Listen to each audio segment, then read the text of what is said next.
శ్రీమాత్రే నమః. ప్రసిద్ధ క్రియేషన్స్కి వచ్చిన వారందరికీ హృదయపూర్వక నమస్కారాలు. ముందుగా ఈ ఛానల్ని ఫస్ట్ టైం చూస్తున్నట్టయితే సబ్స్క్రైబ్ చేసుకోండి. ఇలాంటి మరిన్ని దైవభక్తి కథలు మీకు వస్తుంటాయి. ఈరోజు తెలుసుకునే కథ రుక్మిణీ కళ్యాణం. ఈ కథ విన్నవారికి అబ్బాయిలైనా అమ్మాయిలైనా త్వరగా వివాహం అవుతుంది. వారికి తగిన భార్య లేదా భర్త వస్తారు. పెళ్ళైన వాళ్ళు వింటే ఈ వారి దాంపత్యం చాలా అన్యోన్యంగా ఉంటుందని పెద్దలు చెప్తారు. ముందుగా ఈ కథను తెలుసుకుందాం. విదర్భ దేశాన్ని భీష్మకుడు అనే రాజు పరిపాలిస్తూ ఉండేవాడు. ఆ రాజుకి రుక్మి, రుక్మరథ, రుక్మకేతు, రుక్మబాహు, రుక్మనేత్ర అనే 5 కుమారులు ఉండేవారు. వీరికి రుక్మిణి అనే సోదరి కూడా ఉండేది. రుక్మిణీదేవి జన్మించినప్పటికీ భీష్మకుడు ఎంతో ఆనందంగా ఉండేవాడు. రుక్మిణీదేవి శరత్కాల చంద్ర బింబం లాగా దినదిన ప్రవర్తమానం అవుతూ ఉండేది. కాలం గడుచుచుండ కొద్దీ రుక్మిణీదేవి యవ్వన వయసుకు వస్తుంది. వసుదేవనందనుడు శ్రీకృష్ణుడు రుక్మిణీదేవి గురించి విని ఆమె తన భార్య కావాలని అనుకుంటాడు. అదేవిధంగా రుక్మిణీదేవి కూడా శ్రీకృష్ణుడి గురించి విని శ్రీకృష్ణుడే తన భర్తగా పొందాలని అనుకుంటూ ఉండేది.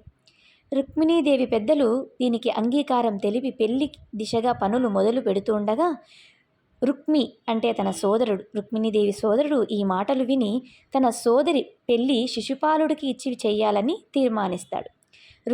రుక్మి అంటే తన సోదరుడు ఆ వివాహానికి సుముహూర్తం కూడా పెట్టిస్తాడు. ఈ విషయం తెలుసుకున్న రుక్మిణీదేవి చాలా చింతిస్తుంది. కొద్దిసేపు ఆలోచించి తన శ్రేయస్సు కొరకే అగ్నిద్యోత్తనుడు అనే విప్రవన్ను రప్పించి తన మనస్సు విప్పి విషయం చెప్పి ద్వారకాపురమునకు వెళ్ళి శ్రీకృష్ణునకు తన అభీష్టము తెలిపి ముహూర్తమునకు ముందే ఇక్కడకు వచ్చి తనను చేపట్టమని చెప్తుంది. అగ్నిద్యోత్తనుడు హుటాహుటిన ద్వారకకు వెళ్ళి రుక్మిణీదేవి పలికిన పలుకులు శ్రీకృష్ణునికి విన్నవిస్తాడు.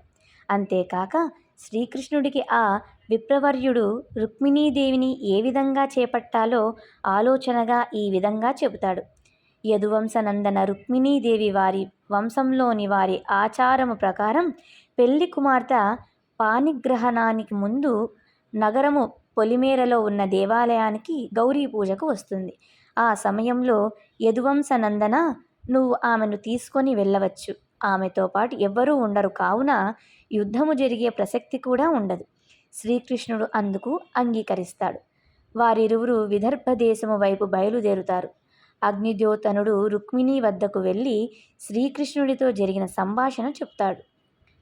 శ్రీకృష్ణుడు ఆమెని సర్వలోకేశ్వరి దేవాలయంలో కలవనున్నట్లు కూడా చెబుతాడు. అనుకున్న ప్రకారము రుక్మిణీదేవి నగర పొలిమేరలలో ఉన్న సర్వలోకేశ్వరి ఆలయానికి వస్తుంది. రుక్మిణీదేవి ఆ దేవాలయంలో అమ్మవారిని ఈ విధంగా ప్రార్థిస్తుంది. నమ్మితి నా మనంబున సనాతులైన ఉమామహేశ్వరులన్ మిమ్ము పురాణ దంపతుల మేలు భజింతు కదమ్మ, మెట్టి పెద్దమ్మ దయంబురాసివి కదమ్మ, హరిన్ బతిసేయు మమ్మిన్ నమ్మిన వారికెన్నటికి నాశనము లేదు కదమ్మ ఈశ్వరి. ఆ విధంగా అర్చనలు చేసి తిరిగి రాజధాని వైపు వస్తుంది. రాజధాని వీధుల్లో అనేక రాజ్యాలు రాజులు ఉన్నారు. అందరూ చూస్తూ ఉండగానే శ్రీకృష్ణుడు ఆమెని తన రథం మీద ఎక్కించుకొని హుటాహుటిన ద్వారకు వైపు బయలుదేరుతాడు. అలా రుక్మిణీదేవిని తీసుకొని వెళుతున్న శ్రీకృష్ణుని చూసి అందరూ తెల్లబోయారు. తేరుకొని శ్రీకృష్ణుడి మీద యుద్ధమునకు బయలుదేరారు. అప్పుడు బలరాముడు మొదలైన యదువీరులు ఆ రాజులను చెల్లాచెదురు చేశారు. ఆ రాజులు వెనుతిరిగి పిక్కబలం పడుతుంటే శిశుపాలుని చూసి, నాయనా, బతికి ఉంటే కదా భార్య, ఇప్పుడు ఇంటికి వెళ్ళి మరో రాచకన్యని పెళ్లి చేసుకోమని చెబుతారు. కానీ రుక్మి తన సేనతో దూకుడుగా వెళ్ళి శ్రీకృష్ణుడి రథం ఎదురుగా నిలిచి దండయాత్ర చేస్తాడు. అనేక విధాల శ్రీకృష్ణుడిని దుర్భాషలాడి బాణాలు విడుస్తుంటే శ్రీకృష్ణుడు ఒక్క బాణం విసిరి వాడి శిరస్సు ఖండించాడు. మరికొన్ని నిశిత శరాలతో గుర్రాలను చంపాడు. శిశుపాలుడు పరిగ, గద ఆదిగా గల అనేక ఆయుధాలు విడుస్తుంటే శ్రీకృష్ణుడు అన్నిటినీ ఛేదిస్తాడు. శ్రీకృష్ణుడు రుక్మి శిరస్సు ఖండించదలుస్తుంటే రుక్మిణీదేవి శ్రీకృష్ణుడి కాళ్ళపై పడి తన సోదరుణ్ణి క్షమించి విడిచిపెట్టమంటుంది. శ్రీకృష్ణుడు శాంతించి రుక్మికి తల గొరిగించే సన్మానం చేస్తాడు. అది చూసి రుక్మిణీదేవి విచారిస్తుండగా బలరాముడు రుక్మిణీదేవిని ఓదారుస్తాడు. ఆ తర్వాత శ్రీకృష్ణుడు రుక్మిణీదేవిని ద్వారకకు తీసుకొని వెళుతాడు. ద్వారకకు వెళ్ళాక అక్కడ పెద్దలు విద్యుక్కాంతంగా రుక్మిణీ శ్రీకృష్ణులకు వివాహం జరిపిస్తారు. ఇదండి రుక్మిణీదేవి కళ్యాణం. ఇది విన్నవారికి అబ్బాయి అయినా అమ్మాయి అయినా చక్కటి వరుడు కానీ వధువు కానీ వస్తారు. వారి దాంపత్యం అన్యోన్యంగా ఉంటుంది. పెళ్ళైన వారు కూడా ఈ కథ వింటే వారి దాంపత్యం కూడా సుఖ సంతోషాలతో ఉంటాయి. ఇంకా కూడా ఈ కథ విన్నా కూడా 41 రోజుల పాటు రుక్మిణీదేవి